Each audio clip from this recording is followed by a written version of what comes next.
fairyland. It's Tea with Tamara. Care Bear Stare. Hi guys. Hey everyone. Happy Wednesday. I'm all excited because again I'm doing something for my second time, which is I got Insta stories over here going live. And I get to talk to you guys today on Tea with Tamara, which is like one of my favorite things to do.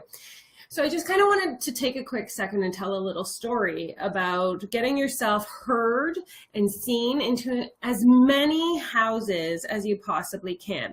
So I want to give a little story about the emergence of Tamara, if we will. We're going to go back in time. Back streets back. I don't know why that song is there, but back in time to this like legitimately March 2016.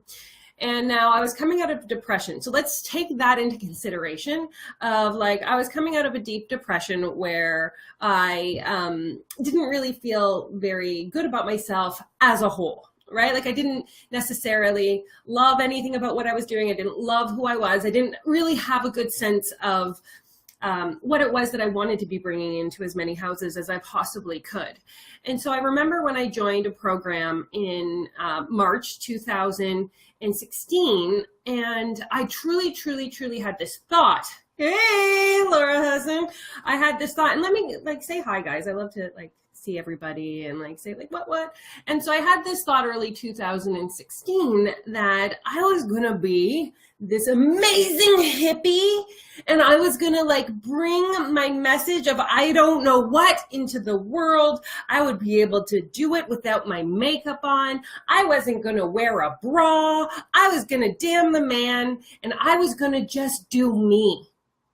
Now, looking back, that whole damn the man thing was really just, I didn't feel like getting ready. Like if I were to like pin it down to like one thought back then it was legitimately doing my hair and makeup takes too much time.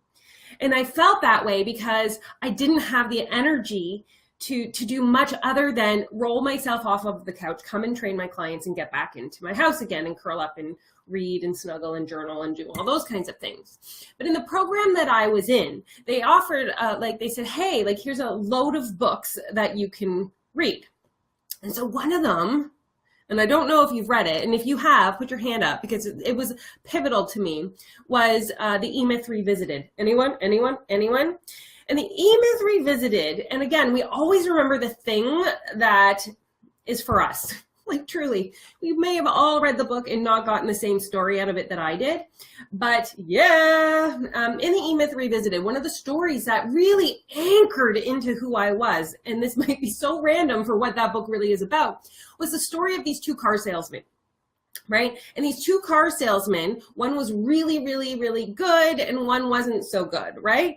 But as like a little test, and of course I'm synopsising the story for my own benefit here, was about the man. They took the really best salesman and they put him in a brown suit, right? And they took the not so good salesman and they put him in a pinstripe suit. And the moral of the story is the salesman who wore the pinstripe suit was the one that had the most sales because that was the one that people could connect to and relate to, right? And so I was like,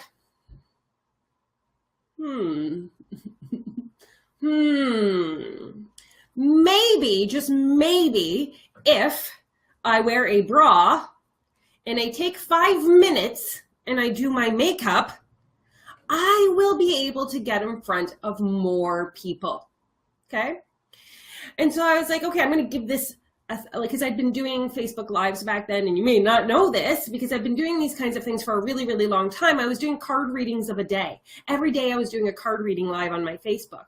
And so I was doing these card readings of the day, and I started to wear makeup and wear a bra. And I thought, let's just do a little test to see if more people tune in to see if I can get more people watching. And the funny thing is it actually happened. It actually happened. More people would watch my videos when I put a little effort and I put a little time. And I was like, well, that's fascinating. Because in truth, if we really want to get in front of more people and we want our voice and our mission to be heard, then we will do the small things that will bring us in front of more people. I'm going to fast forward because last year it was about doing my hair and doing my makeup. So 2017 was like hair, makeup, bra. Totally rocked it.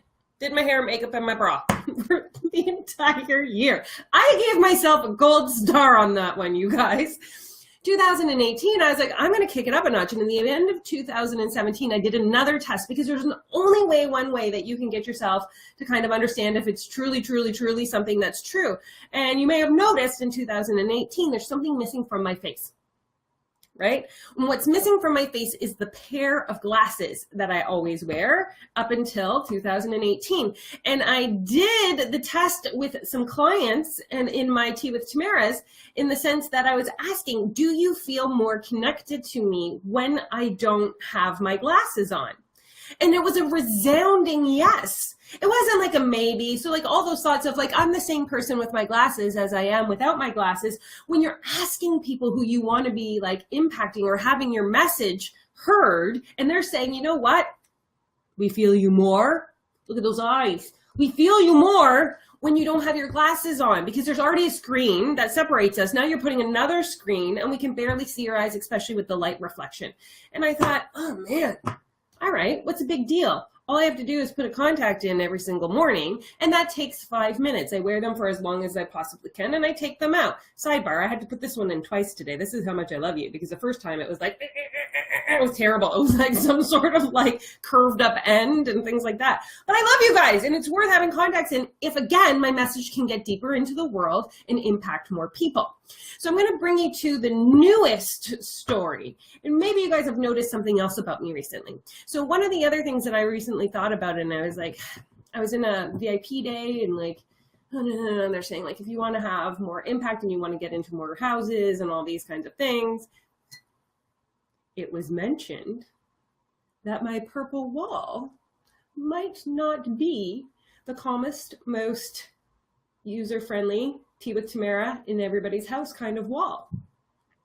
Now, it might seem really small, but there's another piece to this. If you were to look at Feng Shui and you were to look at that, that purple wall was the color that I painted my studio when I was a personal trainer. It was perfect for motivating and impacting everybody when I was doing personal training. The thing is that I haven't done that for over a year. So why did the purple wall hang around? Well, mostly laziness, right? But now you can see, now that the wall has changed, what a different dynamic something so small as painting a wall does, and how many people can it now bring me in front of, that wall is the last thing you see, right? Now what you're going to see and hear is my voice, see my eyes, and know my message is coming through. Something so simple, but also painting that purple wall was a way in which we have closure for a previous self. Now, I want to talk about the latest thing that I've done, because the fact of the matter is I'm an energy worker. First and foremost, let's just say that's not something that everybody opens up their door and says, come on in, energy worker, let's have a chat, because this seems like you're not a little bit in the head a little bit, which I am, but in a good way and not in a bad way. And so it became like, okay, so now I'm doing energy work and I'm talking about chakras and I'm talking about downloading from source. And there is gotta be a way in which I can bring this message deeper and deeper into the homes of everyone globally and not have any doors shut in my face, because it's a message. Really, the gift that I was giving is really to help people stop self-sabotaging. There's 7 levels of resistance in the chakras. And I want to be able to impact as many people being able to bust through those levels of resistance as I possibly can, right? And so I was like, what do I need to do? And you know what I had to do, you guys? Can anybody take a guess? Come on now. What color's my hair now? Is it green and black? No. And the reason that it's not green and black is because guess what I'm doing on Monday? I gotta tell you guys this big thing, because I really want you all to tune in, because if everybody tunes in and they like send a message, maybe they'll bring me back, and I really want to go back as many times because it's been a dream of mine since I was a kid, and I'm talking really fast, I'm sorry. But I am going to be on CHCH Channel 11 morning show on Monday morning. Right? Which is super exciting. I'm going to be on TV. But the thing is that if I'm now on TV and now I have even more impact in getting into more people's houses with a mission that is so important to me, what do I need to do to make it so that they're not looking at me on the TV or they're not looking at me on the computer and be like, oh my God, this girl's a wackadoo. I'm going to turn this off. I'm going to tune out, right? Because what she's saying doesn't resonate and it doesn't feel like it connects to me. So what it came down to, you guys, is that simple, so simple. My hair is now brown. I wear my contacts. You'll notice a difference in the clothes that I wear. I painted my wall blue. Does this change who I am at all? Am I drinking from a Be Magical Unicorn mug? I haven't changed who I am at all. The only thing that I've changed is how far my message can get into the world. How many people will resonate with it? How many people will stay on here without leaving the conversation? How many more people will share this message so that it gets into more and more hearts, homes, and I think that's it, hearts and homes, because really that's what I want to do, is I want to change everybody's hearts and homes. So like when I'm thinking about, and I'm going to ask this, so like I got to tell you a fun story. So I started listening to a podcast called How I Built This. I've wanted to do it for over a year, but somehow procrastination was procrastinate and, resist the thing that makes a difference. And there was a girl who opened up an ice cream shop. So I'm just going to give you an example of how it's not just me. Okay, so this is not just about me. And so she had opened up out of like grad school or college, Scream ice cream, and she went into the market and she was pink hair and she was doing all of these things, and after 4 years her business stopped, right? Like she stopped doing ice cream making. And like she was super cool. She was merging ice cream with like perfume, essential oils kind of thing, like rose petal and cayenne and all sorts of fabulous things, right? But she went in as Scream ice cream and she had her funky clothes and she was all artsy fartsy, and 4 years into the business it kind of shut down. Now, after some time, she took an ice cream course at a college or university, I can't remember, and she decides she wants to get back in the ice cream business. But what she does differently is she does it in a way in which everyone can see her, everyone can connect to what she's doing, her flavors and her ice cream. She makes the ice cream prominent and not herself. And so she gets a white apron. She does like these really like vintage hair, and she like the barbershop or the people out front of their store back in the early days. And so she makes the ice cream the priority. She dyes her hair dark brown. You're going to see this like as a real thing. And so she dyes her hair, she gets her apron, and she's so busy on her opening weekend at the market. It's like those 4 years where it felt like more of a struggle disappeared because she became exactly what it was that would bring the ice cream to the forefront and get into as many houses, hearts, and homes as it possibly could. Now, what's incredible about her story as well is that there was the food people who evaluate you. There was a guy who said that he didn't like Scream ice cream when she was there for 4 years, and magazine writer or something like that. And as soon as she reopened under Jenny's something ice cream, with her new look, nothing had really changed other than her look, and she'd had some time away, and he came and he loved the ice cream. And it's so powerful, you guys, that nothing changes about who we are. What we can control is something so small, such as our hair or our clothes, in which it's not about us. It's not like, well, I'm not changing who I am because I want to be able to be this Tamara. That's not what it's about. If you truly are here to serve and you're serving at the highest capacity that you can, it's about how can I be in a way that every single person that I come in contact with will be able to hear my message, hear what it is that I can do to serve them. And it becomes so powerful when you look at it as a way of being in a state of incredible service to the tribe that you were put on this earth to do. And so I'm just going to ask you, what is something small today that you can be doing to get your mission out into the world just a little bit further, to get your voice heard just a little bit more? Right? Because this is a really impactful, powerful conversation. And when you really sink into that pocket. And so another thing that I want to do is I want to be a Hay House author, right? And I know that I actually say, what would Tamara the Hay House author do? And one of the things that Tamara the Hay House author would do, if you look at Hay House authors, is they're dressed very professionally. They're dressed professionally to get their message into as many homes as they possibly can, right? And so this is really powerful stuff, guys. So I'm not saying to go out and change yourself. I've rebranded in the last week.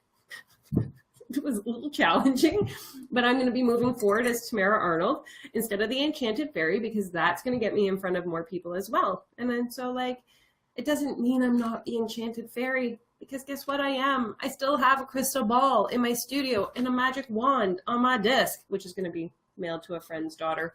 And I have selenite and I have crystals and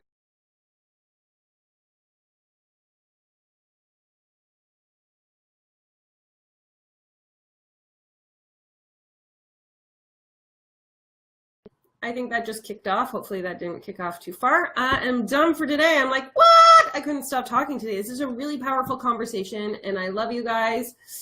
I hope you have the most magical Wednesday. I'm going to send you Care Bear stare of love to both these social media platforms, Insta Live and Facebook Live. This is like blowing my mind. All right, you guys, have a magical Wednesday. And if you please comment, let me know what your thoughts are and share if you think this message is powerful and can get into more houses and homes. Talk to you guys next Wednesday. Big love. Oh, and tune in on Monday to CHCH Channel 11, Breakfast Television, or not Breakfast Television. One day I'll be on Breakfast Television, but for the morning show on CHCH because I'm super, super stoked. I bought a new outfit at the Penn Center yesterday, and the woman at RW and Company was amazing, and she was like my personal stylist, and so I feel super, super great about going on TV. Talk to you guys soon.